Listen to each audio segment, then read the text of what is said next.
À l'ouest de Colorado Springs, le long de la Highway 24, Margaret Thompson était assise dans sa cuisine, observant la vapeur qui s'élevait de son café du matin tandis qu'elle fixait la mangeoire à oiseaux vide.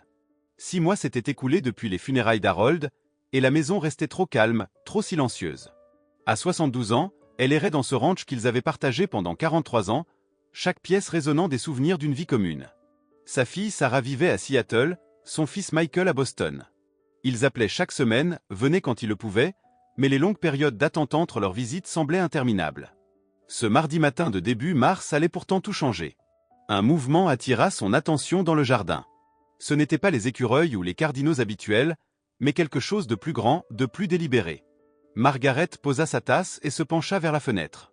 Près du vieux cabanon qu'Harold avait construit le premier été après leur installation, une femelle lynx roux se déplaçait avec grâce à travers les plates-bandes assoupies. Le félin était magnifique, pesant facilement une quinzaine de kilos, avec ses oreilles noires terminées de petites touffes et cette queue courte caractéristique qui donnait son nom à l'espèce.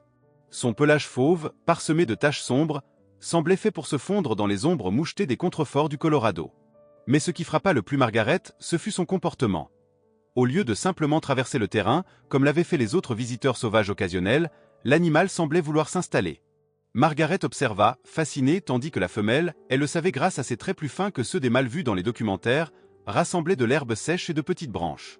Elle installait un terrier sous la terrasse en bois qu'Harold avait construite pour leur 35e anniversaire, là où ils avaient passé tant de soirées d'été à regarder le soleil peindre les montagnes d'or.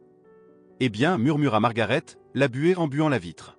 Sa première réaction aurait pu être la crainte, mais ses années au Colorado lui avaient appris à comprendre la faune. Il ne s'agissait pas d'agression ni d'invasion, mais d'une future mère cherchant un abri. Le ventre de l'animal portait les signes évidents d'une gestation, et la fin de l'hiver était bien la saison des naissances. En tant qu'ancienne bénévole au centre de nature locale avant la maladie d'Harold, Margaret savait que les femelles recherchaient des lieux calmes et protégés pour mettre bas. Son jardin semblait convenir parfaitement. Elle alla chercher le vieux Nikon d'Harold, celui dont il se servait pour photographier oiseaux et paysages lors de leur randonnée. Le tenir entre ses mains lui serra le cœur, mais la réconforta aussi. Harold aurait été enchanté par cette visiteuse. Les jours suivants, Margaret prit l'habitude de s'installer chaque matin à la fenêtre, son café à portée de main, l'appareil photo prêt, observant à distance respectueuse sa nouvelle locataire. Dans son esprit, elle avait commencé à appeler la bobcat Lady. L'animal semblait accepter cette présence silencieuse. Margaret savait que les bêtes sauvages percevaient les intentions. Lady paraissait comprendre que la femme derrière la vitre ne représentait aucune menace. Les photos devinrent sa nouvelle raison de se lever le matin. Elle apprit les habitudes de Lady. Les étirements matinaux au soleil faible du printemps, les séances de toilette en fin d'après-midi, et ses départs furtifs au crépuscule pour chasser. Margaret ne voyait jamais les proies, mais il arrivait que Lady revienne avec un air satisfait, prête à se blottir dans son abri. « Tu adorerais voir ça, Harold » soufflait-elle en regardant les clichés sur le petit écran. La présence de cette vie sauvage dans son jardin endeuillé lui semblait être une bénédiction, un rappel que le monde poursuivait son cycle malgré la perte. Mais Margaret respectait scrupuleusement les limites.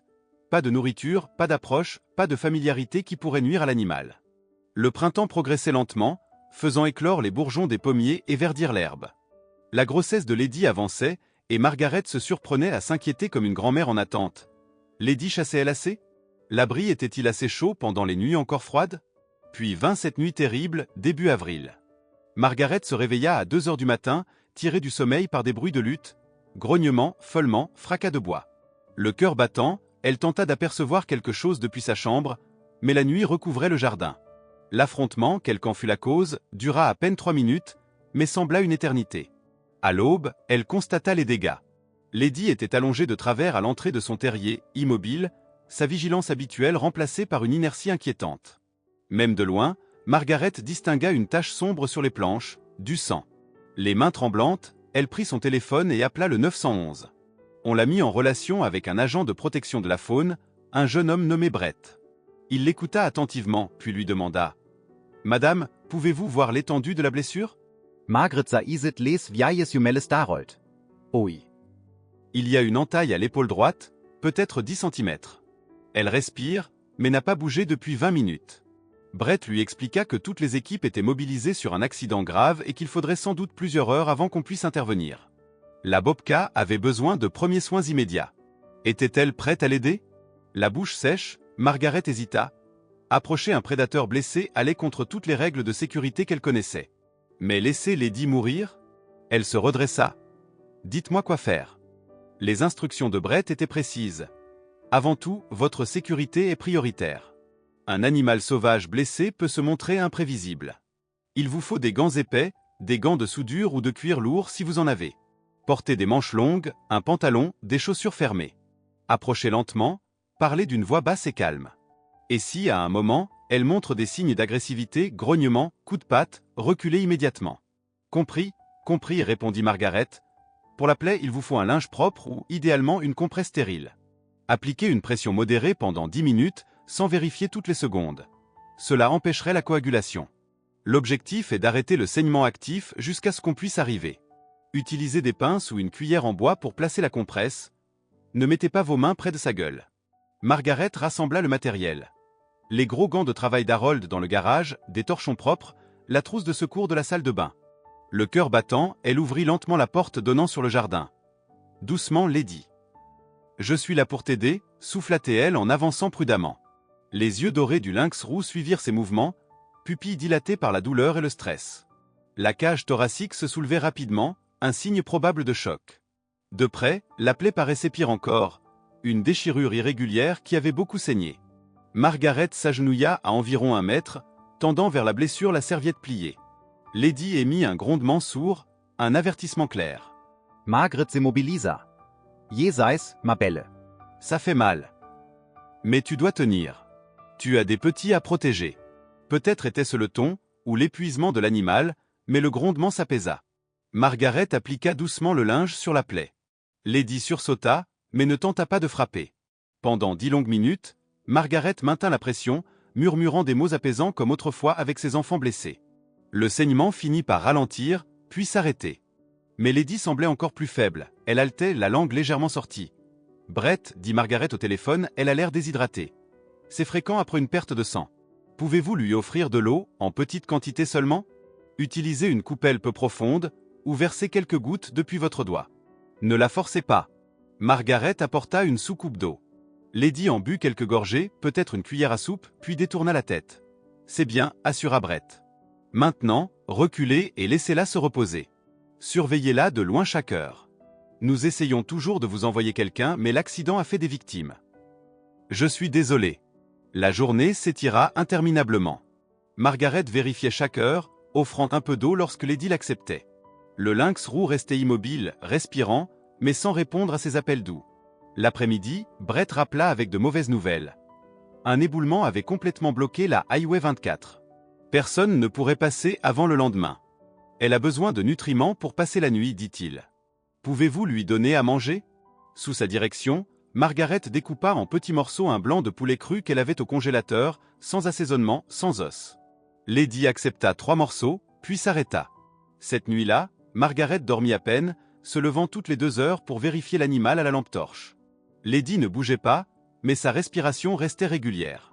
Le matin apporta un petit miracle. Lady avait changé de position et léchait son épaule valide, un signe positif selon Brett. Il lui conseilla de lui proposer à nouveau du poulet et de l'eau, qu'elle accepta cette fois plus volontiers. C'est bon signe, expliqua-t-il. Les animaux sauvages sont incroyablement résistants. Continuez de surveiller, mais je crois qu'elle reprend le dessus. Lorsque l'équipe de sauvetage arriva enfin cet après-midi-là, Lady avait disparu. Le terrier était vide, mais les traces de sang et les compresses éparses prouvaient que Margaret n'avait rien imaginé. Elle a dû se sentir assez forte pour partir, déclara Diana, l'agent venu inspecter les lieux. C'est la meilleure issue possible. Si elle est mobile et chasse, elle se rétablira mieux dans la nature qu'en captivité. Vous avez fait exactement ce qu'il fallait, Madame Thompson. Margaret ressentit un mélange de soulagement et de tristesse. Elle s'était attachée à Lady, l'avait considérée presque comme de la famille. Mais Diana avait raison, les animaux sauvages appartiennent au monde sauvage. Pendant une semaine, aucun signe de Lady. Margaret reprit sa veille matinale, appareil photo en main, mais le jardin n'abritait plus que les oiseaux et les écureuils habituels. L'inquiétude la rongeait, avait-elle survécu? Et ses petits? Puis, un dimanche matin lumineux de fin avril, un mouvement sous la terrasse attira son regard. Lady en sortit, amaigrie mais se déplaçant normalement, la plaie réduite à une cicatrice. Derrière elle, trébuchant sur leurs pattes trop grandes, 2 petites silhouettes apparurent. Des chatons de lynx roux, âgés de 3 semaines à peine, les yeux encore pleins de curiosité. Les mains tremblantes, Margaret leva l'appareil d'Harold. Les chatons étaient des répliques miniatures de leur mère, tachetés et à la queue courte, se chamaillant en explorant. Lady les surveillait avec la patience universelle des mères, ramenant d'un coup de museau celui qui s'éloignait trop. « Oh Harold !»« Regarde-les » murmura-t-elle, les larmes aux yeux. Pendant le mois qui suivit, Margaret observa et photographia le petit clan. Les chatons grandissaient vite, leur jeu devenant chaque jour plus vif et plus précis. Ils s'exerçaient à bondir sur des brins d'herbe, à se jeter sur la queue frémissante de leur mère, à se poursuivre autour des pieds de la terrasse. Lady, toujours attentive, les nourrissait, les toilettait et peu à peu leur apportait des proies pour qu'ils s'initient à la chasse. Margaret organisait désormais ses journées autour de leur période d'activité, souvent tôt le matin et au crépuscule. Elle tenait un journal, notant les comportements et les étapes de leur développement. Elle avait fini par leur donner des surnoms, même si elle savait qu'elle ne devrait pas s'attacher ainsi. Le plus grand, qu'elle appelait Brave, explorait toujours le premier, audacieux et téméraire. Le plus petit, prudent, préférait observer avant de s'aventurer. Ces trois vies sauvages étaient devenues sa joie, sa raison de se lever chaque jour, son lien avec la continuité de la vie malgré l'absence d'Harold.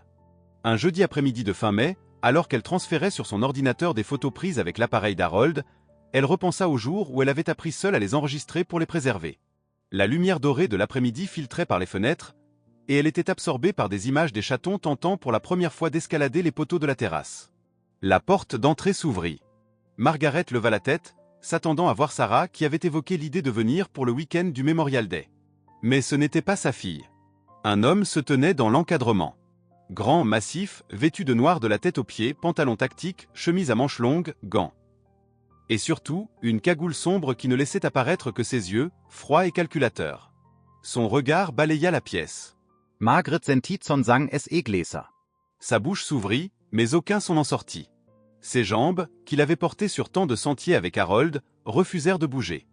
Elle recula et tomba sur le canapé, son ordinateur glissant au sol. L'intrus entra et referma la porte derrière lui avec un calme inquiétant. Ses gestes étaient mesurés, calculés, sans la nervosité d'un voleur pris au dépourvu. Il inspecta la pièce, les appareils, les tableaux qu'Harold avait collectionnés, les photos de famille encadrées. Puis il plongea la main dans sa poche et en sortit des colliers de serrage en plastique.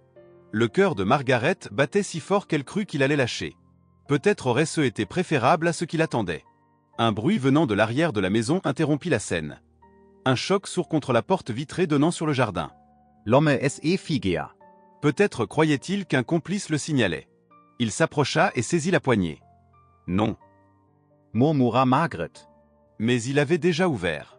De derrière la haie, Lady jaillit, rapide et basse. Elle frappa de sa patte avant le bras de l'homme, déchirant la manche et lui faisant lâcher le couteau qu'il tenait. Puis elle se repositionna, interposant son corps entre lui et son terrier. L'homme recula, plus surpris que blessé, et tenta de se diriger vers la clôture. Lady, en grondant, lui infligea un dernier coup à la jambe avant de se replier. Margaret, sortie de sa stupeur, se précipita sur le téléphone et composa le 911. Cambriolage au 4827 Mountain View Drive. UN. Un animal sauvage l'attaque. Envoyez de l'aide, tout de suite. Restez à l'intérieur, gardez toutes les lumières allumées et les portes fermées. Les officiers arrivent, répondit le répartiteur. Margaret entendait à peine les questions qu'on lui posait. L'intrus tentait de se relever, boitant vers la clôture, tandis que Lady restait postée, oreilles aplaties, babines retroussées, grondements profonds vibrant jusque dans les os de Margaret. L'homme hésita, jeta un coup d'œil au couteau à terre. Puis renonça. Il escalada la clôture, non sans recevoir un dernier coup de patte qui lui entailla le mollet. En un instant, Lady disparut dans le paysage. Quand Margaret atteignit la porte, il ne restait plus qu'une flaque de sang sur le patio et le couteau abandonné. Les policiers arrivèrent quelques minutes plus tard, profitant de la rapidité d'intervention propre aux petites villes. Ils trouvèrent le suspect 2 rues plus loin, tentant de rejoindre un fourgon aux plaques volées, en boitant et couvert de plaies. Recherché pour plusieurs cambriolages ciblant des personnes âgées dans 3 comtés, il avait blessé certains de ses précédents victimes. « Vous avez eu beaucoup de chance, Madame Thompson », déclara le détective Morrison après avoir recueilli sa déposition. On le traquait depuis des mois. Margaret ne dit rien du lien qui l'unissait à Lady, ni des chatons sous la terrasse. Elle parla d'une rencontre fortuite avec un lynx roux de passage. Le détective, citadin de naissance, accepta l'explication sans discuter, tout en admettant. « Je n'ai jamais entendu parler d'un animal sauvage qui défende ainsi la propriété de quelqu'un d'autre. Vous devez avoir un ange gardien. » Margaret pensa à Lady, probablement blottie avec ses petits, les rassurant d'un coup de langue. « Quelque chose comme ça, répondit-elle. 1 heure après le départ de la police, un garde de la faune de Colorado Parks and Wildlife frappa à la porte de Margaret. L'homme, vêtu d'un uniforme vert usé et portant une lourde sacoche de terrain, expliqua qu'il avait été envoyé après le signalement d'un lynx roux, potentiellement dangereux, aperçu dans le quartier. Sa voix était polie, mais son regard trahissait une certaine inquiétude. Dans les petites villes, ce genre d'alerte circulait vite, et la présence d'un prédateur autour des habitations éveillait toujours les peurs et les rumeurs. Depuis sa fenêtre, Margaret l'observa inspecter méthodiquement son jardin. Il descendit les 3 marches de la terrasse, fit le tour du cabanon, examina la clôture, puis se pencha près des marches où Lady avait installé son terrier. Les planches gardaient encore, incrustées dans le bois, des traces brunes séchées, le sang versé pendant la nuit d'avril où tout avait failli basculer. Le garde appela un collègue resté près de son véhicule. Ensemble, ils se consultèrent à voix basse avant de revenir vers elle. « La tanière est vide, dit-il en essuyant ses mains sur son pantalon. Probablement qu'elle a déplacé ses petits. Les femelles ont souvent plusieurs abris de secours, elles peuvent partir du jour au lendemain si elles sentent que l'endroit n'est plus sûr. » Il lui expliqua que si on la laissait tranquille, Lady mettrait sans doute ses chatons à l'abri avant l'aube. Un avis serait affiché dans le voisinage pour prévenir les habitants de rester vigilants, de sécuriser les poubelles et de garder leurs animaux domestiques à l'intérieur. Mais vous savez, ajouta-t-il, les lynx roux attaquent rarement l'homme. Ils préfèrent fuir, sauf s'ils sont acculés ou s'ils protègent leurs petits. Ce qui s'est passé chez vous est vraiment exceptionnel. Quand tout le monde fut parti, Margaret ferma la porte, glissa le verrou et resta un long moment immobile dans le silence retrouvé. Le calme du soir tombait sur la maison, mais il n'avait pas le goût apaisant des jours ordinaires. Elle avait appelé Sarah et Michael pour les rassurer, leur racontant juste assez pour qu'ils sachent qu'elle allait bien, mais en évitant soigneusement les détails qui les auraient poussés à exiger son départ immédiat. Plus tard, tasse de thé entre les mains, elle prit place à sa place habituelle, derrière la vitre de la cuisine. Le jardin, baigné d'une lumière dorée et oblique, paraissait vide, presque étranger. L'absence de Lady et de ses chatons créait un vide plus profond qu'elle ne l'aurait imaginé. Elle savait qu'ils étaient partis par nécessité, mais le silence semblait plus lourd encore qu'avant leur arrivée. Le soleil effleurait déjà les sommets des montagnes lorsque quelque chose bougea à la lisière du bois. Margaret se pencha, retenant son souffle. Entre les troncs, une silhouette fauve apparut, prudente, alerte. « Lady !» Elle s'avança de quelques pas, s'arrêta, et tourna la tête vers la maison.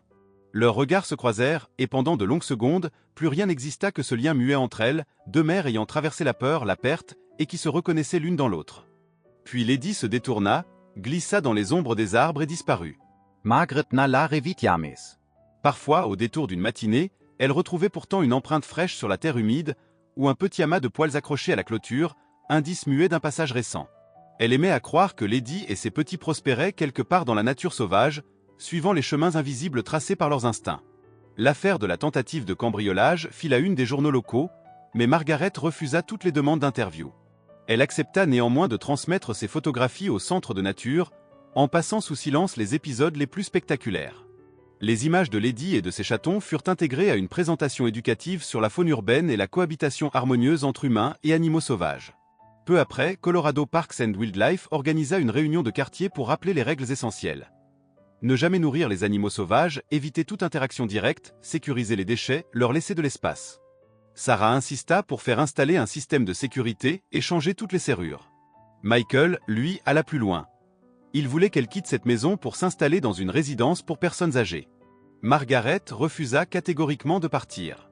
Elle finit par accepter le système de sécurité, mais pas plus. Elle n'avait plus peur. Elle savait que, d'une manière ou d'une autre, elle avait déjà été protégée par quelque chose de plus grand qu'elle. Harold, son Harold, aurait aimé la poésie de ce moment. La nature elle-même prenant sa défense au moment où elle en avait le plus besoin. Sur sa table de chevet, elle plaça un tirage qu'elle aimait particulièrement. Lady, de profil, tenant un de ses chatons par la peau du cou, ses yeux dorés brillants de vigilance et de tendresse. Cette image était un rappel constant que le monde est tissé de liens imprévus, que l'aide peut surgir des sources les plus improbables, et que parfois le destin vous envoie exactement le gardien qu'il vous faut, même s'il est couvert de taches, armé de griffes et pourvu d'une queue courte. Les matins tranquilles, Margaret s'asseyait encore à sa fenêtre avec son café et l'appareil d'Harold à portée de main. Elle observait les oiseaux, parfois un chevreuil, les nuances changeantes des saisons. Et certains jours, quand la lumière était parfaite et que le vent portait l'odeur des montagnes, elle croyait sentir un regard invisible posé sur elle, silencieux, bienveillant. Sous la terrasse, le terrier demeura intact.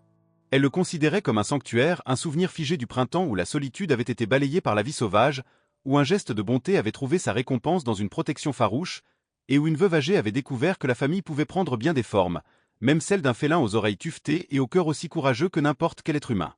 Margaret Thompson ne se sentit plus jamais seule dans sa maison.